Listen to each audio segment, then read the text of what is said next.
Voilà. Comme vous pouvez le constater.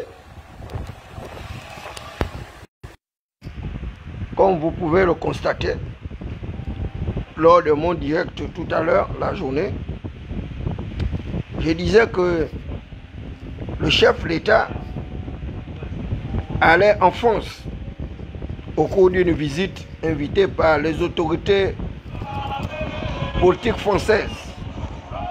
Et là, vous avez vu cette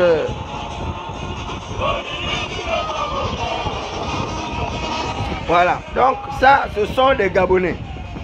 Les Gabonais de la diaspora qu'on a voulu peindre comme étant des conspirateurs, comme étant des saboteurs de l'action du chef d'État. Et voilà, je le disais que c'était un tissu de mensonges. Et que ces gens-là se sont toujours comportés ainsi. C'est leur propre de toujours peindre d'autres compatriotes gabonais qui ne partagent pas les mêmes aspirations, eux, comme étant des voyous, des délinquants, mais on a affaire à un nouveau chef d'État élu. Et la preuve parfaite est là. Les Gabonais sont allés accueillir Oligui Nguema. Et la preuve est là que tout ce que ces gens-là racontaient, comme je vous le disais, c'était un tissu de mensonges. Voilà.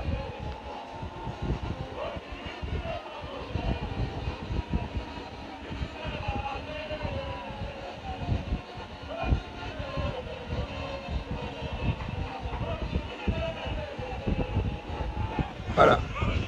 Donc, vous voyez combien de fois hein, le Gabonais est d'une très grande méchanceté, le Gabonais.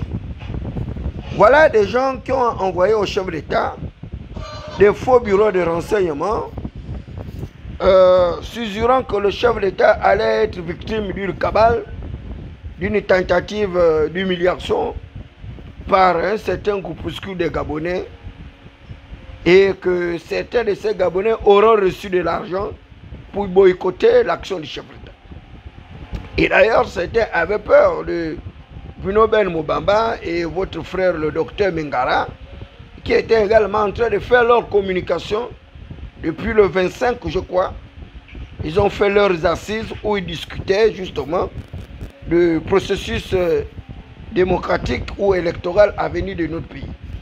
Ils discutaient sur la réforme institutionnelle et ils ont invité des scientifiques, des intellectuels, des panafricanistes. Et il fallait suivre ce débat-là. Et cette vidéo d'ailleurs, les gens refusent de la partager parce qu'ils ont dit des choses quand même assez complexes, des choses assez intéressantes et pour les intellectuels gabonais, pour l'élite africaine qui aimerait justement embrasser l'opposition électorale. Et ils ont d'ailleurs dit comme David Berakouma qu'un régime présidentiel rigide est un régime assez complexisé qui peut nous amener vers des véritables travers. Et ils ont pris d'ailleurs à comparaison les pseudo-démocrates occidentaux et ils ont pu démontrer que même au niveau de l'Europe, il y a encore beaucoup de monarchies, hein, de monarchies du droit divin. Ils ont pris les cas de plusieurs, ils ont parlé de Monaco, ils ont parlé de la Belgique, ils ont parlé de l'Espagne, ils ont parlé de l'Angleterre. Voilà, c'est ce genre de débat constructeur que nous voulons. Des Gabonais qui réfléchissent sur l'institutionnalisation de leur pays, qui réfléchissent sur la démocratisation de leur pays, sur le respect des droits de l'homme, des libertés, des garanties constitutionnelles, sur une véritable alternance démocratique au sommet de l'État. Et j'ai été très surpris par justement l'ensemble de ces Gabonais qui sont allés à ces assises de manière décomplexée. Et ils étaient très peu nombreux. Mais ils étaient quand même là, en train d'écouter le docteur Mengara, en train d'écouter Bruno Ben Moubamba et d'autres panafricanistes. Et il y a un des panafricanistes qui m'a surpris par la pertinence de son argumentation, de son analyse faite sur le Gabon. Il est bien vrai qu'il a tout de même décrié le processus de démocratisation qui a été enclenché dans notre pays avec ce que d'aucuns ont toujours qualifié d'une révolution du palais à la place d'une révolution populaire. Mais à la place d'une révolution de liberté. Mais dans tous les cas, malgré tout ce qui a été dit par ses compatriotes, eh bien, nous avons pris acte. Ils ont d'ailleurs parlé de la recherche justement d'une véritable démocratisation des peuples africains en tenant compte de nos traditions, en tenant compte de nos cultures, etc., etc. Mais qu'à cela ne tienne, ils ont tenu leur assises et là, aujourd'hui, nous voyons les assises également d'autres Gabonais. Voilà.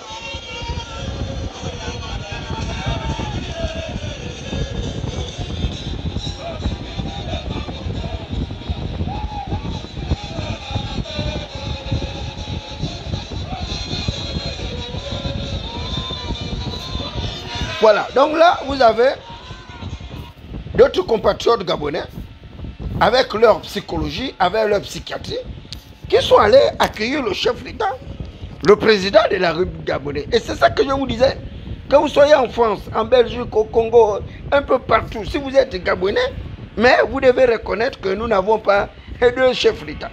Il n'y a aucun bicéphalisme au sommet de l'État. Même si quelqu'un continue à penser, à tort ou à raison, que nous sommes dans une révolution des palais et qu'il y aurait encore quelques tentatives de main invisible de l'ancien système déchu et qui arrivent comme ça à tirer les ficelles. Mais la réalité, c'est qu'il y a un seul chef d'État et ce chef d'État-là, c'est Brice Clotaire Oligui Nguema. N'en déplaise à plusieurs détracteurs, n'en déplaise à certains Gabonais qui refusent de voir la réalité en face, eh bien, la réalité est là. Nous n'avons pas entendu de sons discordants en France. Je dis bien, nous n'avons pas entendu de sons discordants en France pour le moment. L'accueil du chef d'État, Brice Clotaire Oligui Nguema, a été vraiment fait dans les règles de l'art. Les Gabonais conscients, qu'ils soient de la diaspora ou pas, sans compter d'autres gamers également qui sont partis de Libreville, comme à l'accoutumée pour faire le nombre, pour toujours jouer à cette politique-là de la tortue. Mais nous voyons bien que les Gabonais de France ont manifesté leur intérêt de voir leur chef d'État et il y a une espèce d'osmose. Et à travers cette chanson qui aujourd'hui ne serait pas, voilà, vive l'armée, oh, voilà. Les gars chantent, Oligui, oh, oh, Oligui n'est pas mauvais, vive l'armée. Voilà, vous pouvez écouter. Yo, yo, Oligui n'est pas mauvais, oh, vive l'armée, oh, Oligui, oh, yo, yo. Bon, donc je vous disais que nous devons faire attention. Faire attention à tout ce qui se dit, à tout ce qui se fait sur les réseaux sociaux. Et cette chanson, il vous souviendra que c'est la même chanson que les militaires chantaient pour Ali Bongo Ondimba. Cette chanson-là. Donc, ils ont tout simplement changé le patronyme. Hier, ils disaient que Ali Bongo Ondimba n'est pas mauvais.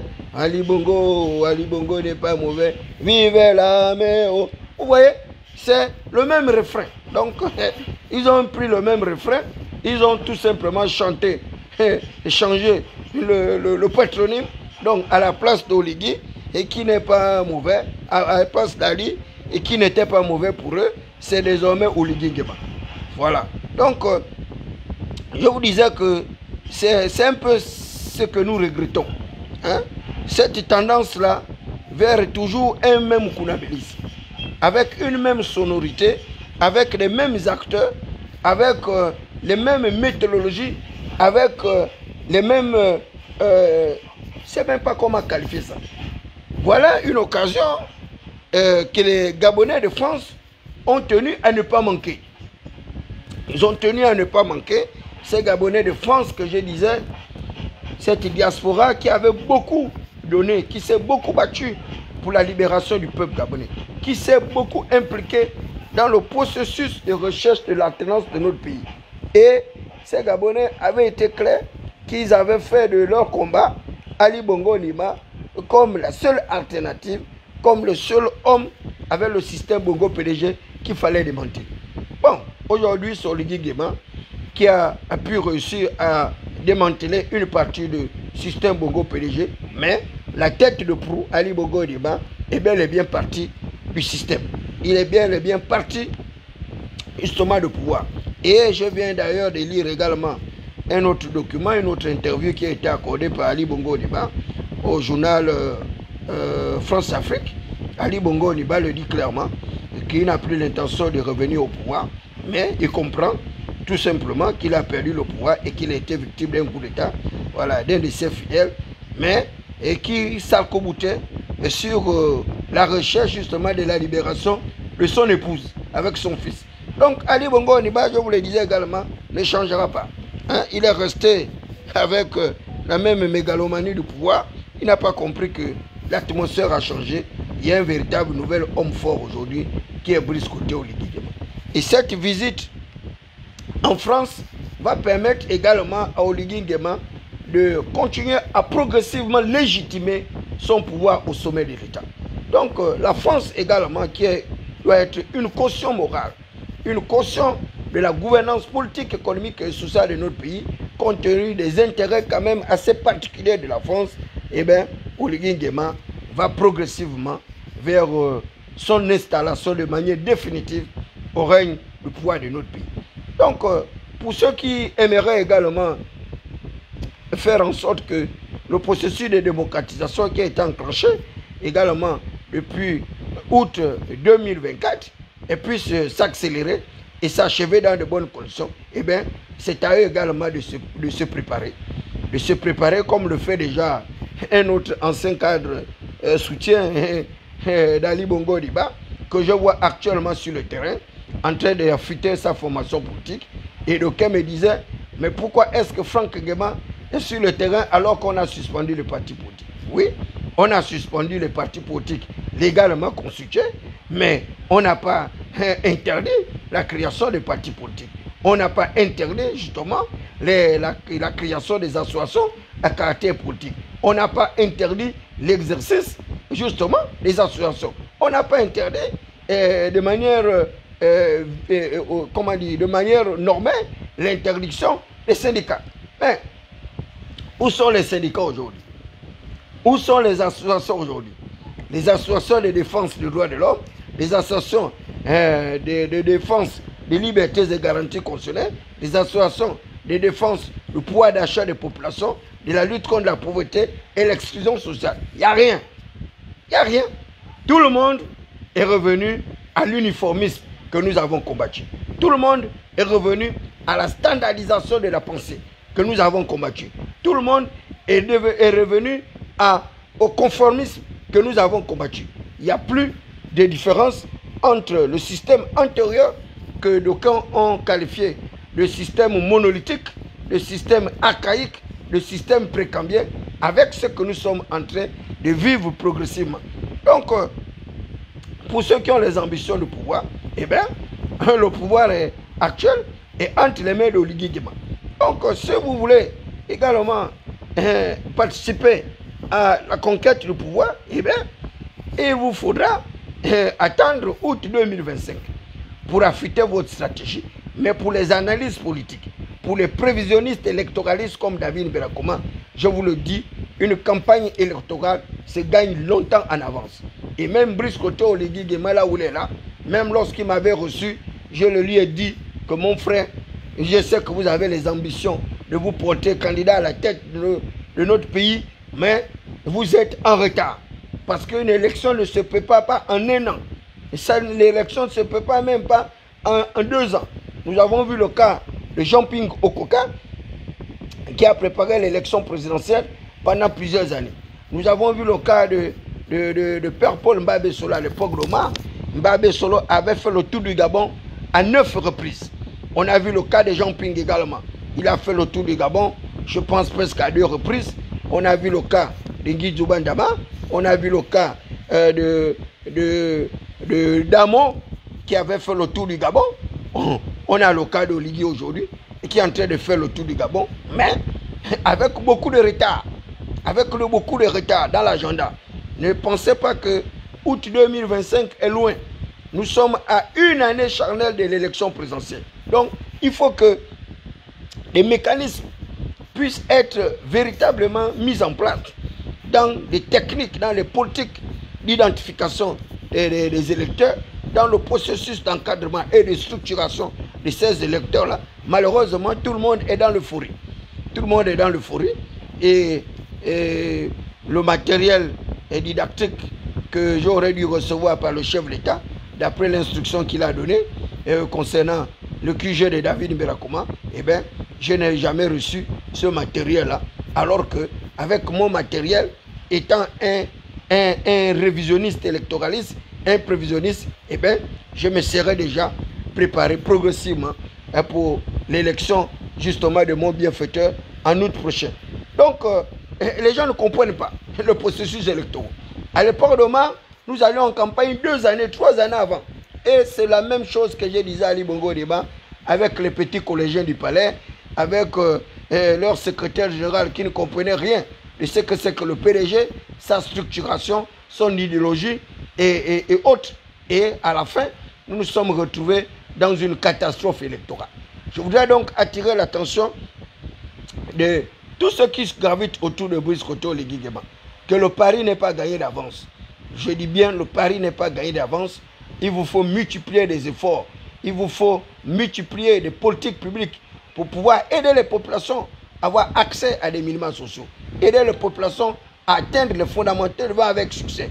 Aider les populations dans la lutte contre la misère, dans la lutte contre la pauvreté. Et ne pas vous laisser distraire par le son de cloche de toutes ces chansons-là, de tous ces cantiques nouveaux. D'ailleurs, ces cantiques ne sont même pas nouveaux. C'est les mêmes cantiques, c'est la même sonorité. Les Gabonais ont été toujours comme ça. Et si vous vous laissez bercer par ces cantiques-là, vous vous laissez enjoliver par cette musicalité, malheureusement, vous allez perdre de vue l'essentiel. Or, l'essentiel, c'est que c'est le peuple qui est le souverain, c'est le peuple qui est le garant de la légitimité populaire et institutionnelle. Je voudrais donc remercier et féliciter l'ensemble de ces compatriotes gabonais pour leur génie, pour leur niveau de culture démocratique. Aujourd'hui, ils ont compris qu'Ali Bongo Débat, dont ils ont voulu se débarrasser, est bel et bien parti. Il y a un nouveau chef d'État qu'ils ont érolé. Ben, maintenant, c'est à eux de rendre l'ascenseur, de continuer à soutenir ce chef d'État par rapport à la période transitoire qui a été définie par ce dernier, par rapport au chronogramme également qui a été défini par ce dernier. Nous attendons le référendum pour valider justement tout ce qui a été fait au niveau de ce dialogue national inclusif que moi, David Mberakouma, j'ai qualifié de dialogue national exclusif parce que ce dialogue n'a pas permis de résoudre un certain nombre de problématiques liées au processus électoral à venir. Ce dialogue ne nous a pas permis de véritablement poser la problématique du régime politique que nous voudrons. Ils ont parlé d'un régime présidentiel rigide. Tout à l'heure, j'ai suivi la communication de Mengara. Il a dit comme moi qu'un régime présidentiel rigide est un régime qui va en créer encore un autre monarque, qui va créer encore d'autres impérialistes émergents au niveau du sommet de l'État et que lui, il aurait opté également pour un régime parlementaire. Donc, moi, je parlais d'un régime semi-présidentialiste. Lui, il parle d'un régime parlementaire.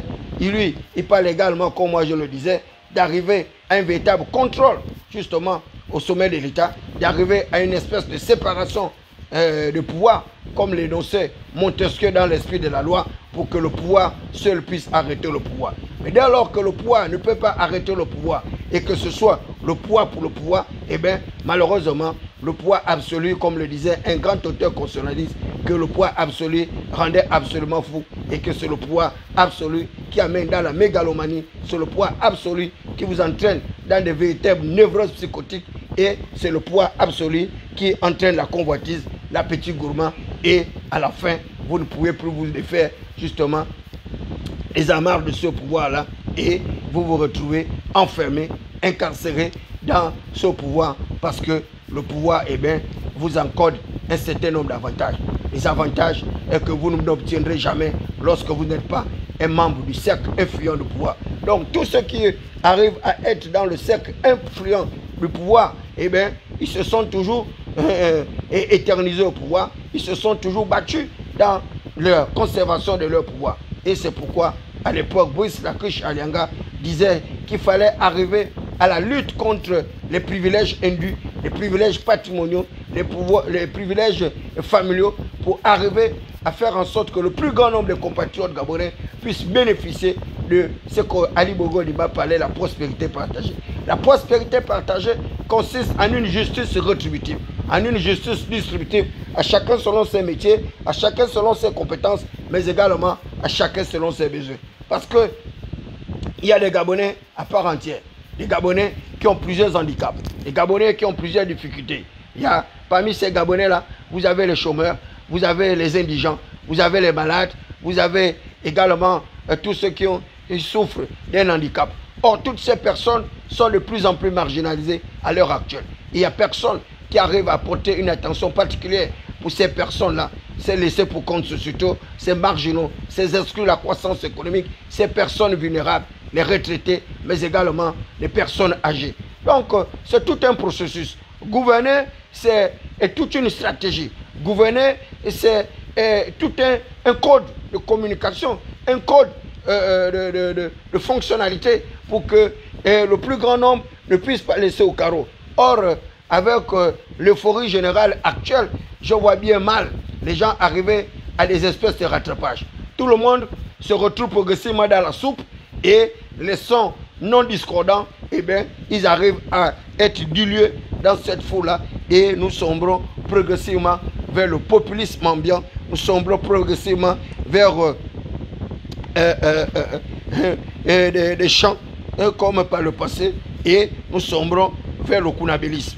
Ce kounabélisme-là que les camps ont refusé parce que ils ont voulu faire quoi au peuple gabonais, qu'ils avaient changé d'apparat.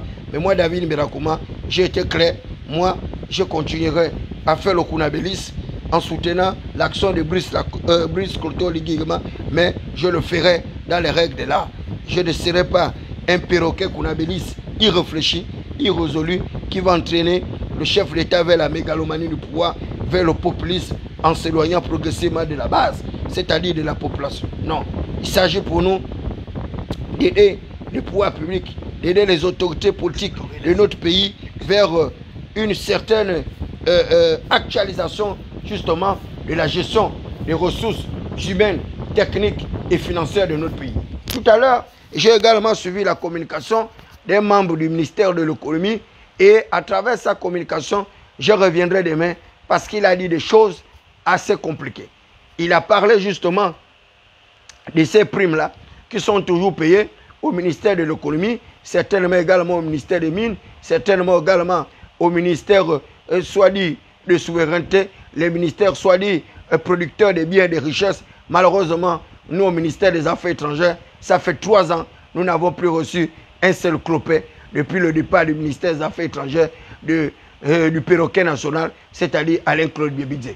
Et au ministère des Affaires étrangères, on n'a même pas de quoi à mettre le carburant dans le bus de transport des agents pour pouvoir leur permettre d'arriver à 7h ou 7h30 pour participer à la montée du drapeau, encore moins à la descente du drapeau le vendredi. Donc l'administration publique n'a pas changé. L'administration publique aujourd'hui continue à se caractériser avec les mêmes stéréotypes, avec les mêmes actes manqués, avec une mauvaise gestion des ressources humaines, avec une gestion à géométrie variable des situations administratives des agents, et c'est le même clientélisme, c'est le même marteau qui frappe dont on a raccourci le manche pour mieux ajuster le coup. Et c'est quand même un peu dommage. Aujourd'hui, avec cette espèce de militarisation de l'administration, il faut que les syndicalistes, il faut que les partenaires au développement, il faut que l'élite, les intellectuels puissent véritablement réfléchir sur une véritable rationalisation de l'administration. Vous savez, l'administration repose sur le canot de droit, sur du droit objectif. C'est constitué par 3 sources: la loi, la coutume, la jurisprudence. Et il y a une coutume administrative qui fait cours dans notre pays. Il y a des jurisprudences également qui font cours dans notre pays. Et il y a également la loi qui doit faire écho dans notre pays. Le statut général de la fonction publique parle de diplôme égal, salaire égal. Le statut général de la fonction publique parle justement du principe d'égalité de tous. Ce même principe parle du principe d'égalité de traitement des agents publics. Mais vous imaginez les agents publics d'une même catégorie, mais avec des situations salariales les plus discriminatoires. Vous avez un membre de l'administration publique, disons, un agent du ministère des Affaires étrangères, catégorie A, hiérarchie 2, et un autre membre du ministère du budget et des participations, ou bien du ministère de l'économie ou du pétrole, dans la même catégorie, catégorie A, eh bien, celui des affaires étrangères, à peine 490 000, mais celui qui est au niveau du ministère de l'économie, eh bien, avec ses primes, avec son salaire, il avoisine pratiquement les 1,5 million, voire les 2 millions. Comment est-ce qu'on peut arriver à de telles disparités salariales, à de telles inégalités et cas de conditions, et il n'y a personne. Je dis bien, il n'y a personne pour arriver à une espèce d'harmonisation salariale pour que la discrimination ne puisse pas avoir cours.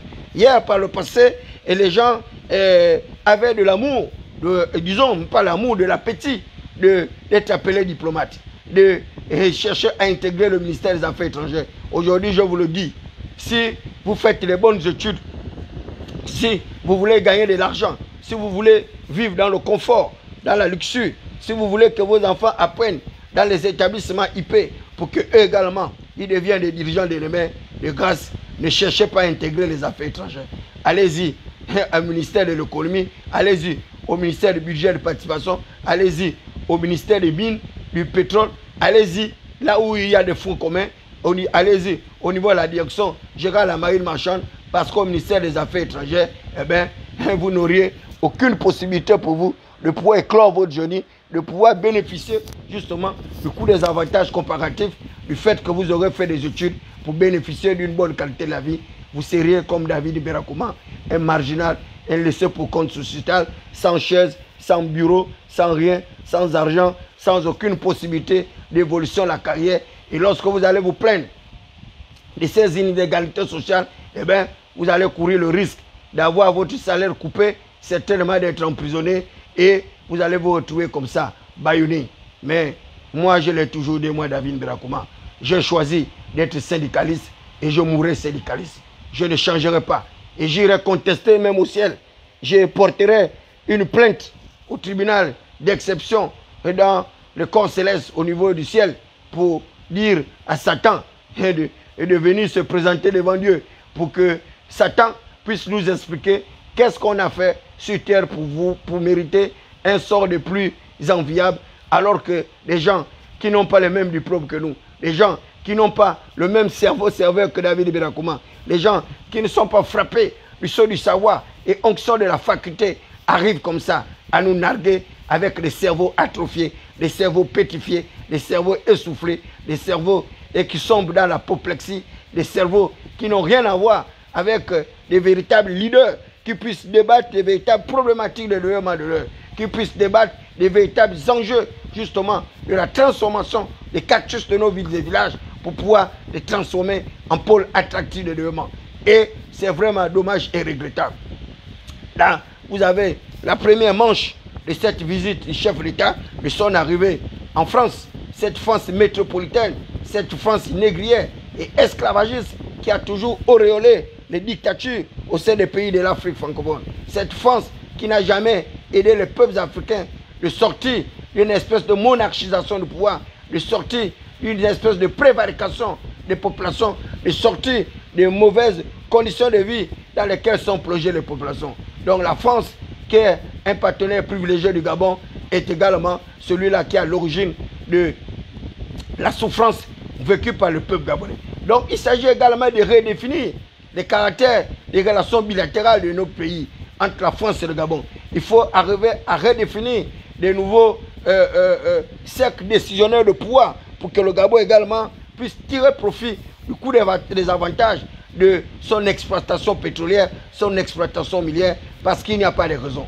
Je dis bien il n'y a pas de raison que le Gabon, avec autant de richesses, un pays considéré comme un des plus riches de l'Afrique subsaharienne, et le peuple continue à vivre dans des conditions les plus précaires. Les fonctionnaires gabonais arrivent à vivre dans des conditions les plus lamentables et qu'on puisse continuer à avoir d'autres compatriotes gabonais qui arrivent comme ça à bénéficier 4 fois, 5 fois, 6 fois, 7 fois le salaire qu'un seul Gabonais arrive à obtenir dans l'administration publique. C'est encore pire pour nos parents retraités, pour nos jeunes filles mères, pour nos parents vieillards qui n'ont pas de véritables opportunités pour pouvoir se soigner, pour pouvoir scolariser leurs enfants, pour pouvoir vivre dans des conditions les plus acceptables, dans des conditions les plus minimum. Mais les gens arrivent comme ça à encourager le populisme.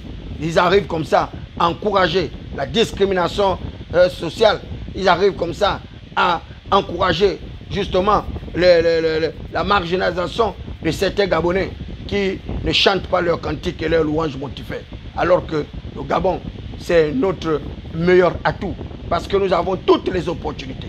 Je dis bien, au Gabon, nous avons toutes les opportunités. Et il y a toutes les possibilités en menant des véritables réflexions, en menant des véritables batailles pour la restauration de notre économie, en menant une véritable bataille pour la recherche de l'autosuffisance de notre pays, en menant des batailles justement sur des politiques publiques agraires qui vont nous permettre de lutter contre les insuffisances alimentaires, qui vont nous permettre d'accroître justement notre productivité agricole à travers une espèce de mécanisation, à travers